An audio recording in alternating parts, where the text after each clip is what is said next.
আরে বোকা ছেলে, গার্লফ্রেন্ড চলে গেছে তো কান্না করার কি আছে? আচ্ছা শোন, আমি তোকে একটা কথা বলি। লাস্ট টাইম যাকে ভালোবেসে বিয়ে করতে চেয়েছিলাম, মোনালিসা। আগে শোন, আমার কথাটা বলতে দে, আমার কথা বুঝবি, ঠিক আছে? তো সে ছেড়ে চলে গেছে বলে কি আমি মরে গেছি? আমি কি কান্না করি? করি মাঝে মাঝে। তাছাড়া তার কথা আমার মনেই পড়ে না। আচ্ছা একটা কথা বল, আমি কি কোনোদিন তোদের সামনে তার নামটা পর্যন্ত মুখে নিছি? ছেড়ে গেছে গেছে, এতে কান্না করা কি আছে? দুনিয়ায় কি মেয়ে কম আছে? তুই তো কালকেও বললি ওর জন্য নাকি কষ্ট হচ্ছে। হ্যাঁ কষ্ট হচ্ছিল। আসলে কষ্টটা হচ্ছিল কেন? আসলে এটা ভেবে কষ্ট হচ্ছিল যে ও তো আমার মতো লয়াল কাউকে পাবে না, আর পাবে না বলেই মোনালিসার কষ্ট হবে।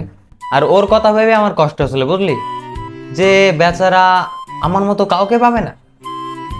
আচ্ছা আমারটা বাদ দে, তোরটা বাদ। থাক থাক, আমি বুঝতে পেরেছি তোর এখন করণীয় কি, আমি আমি বুঝতে পেরেছি। তুই এক কাজ করতে পারিস। তুই তুই আরে ভুলে যা।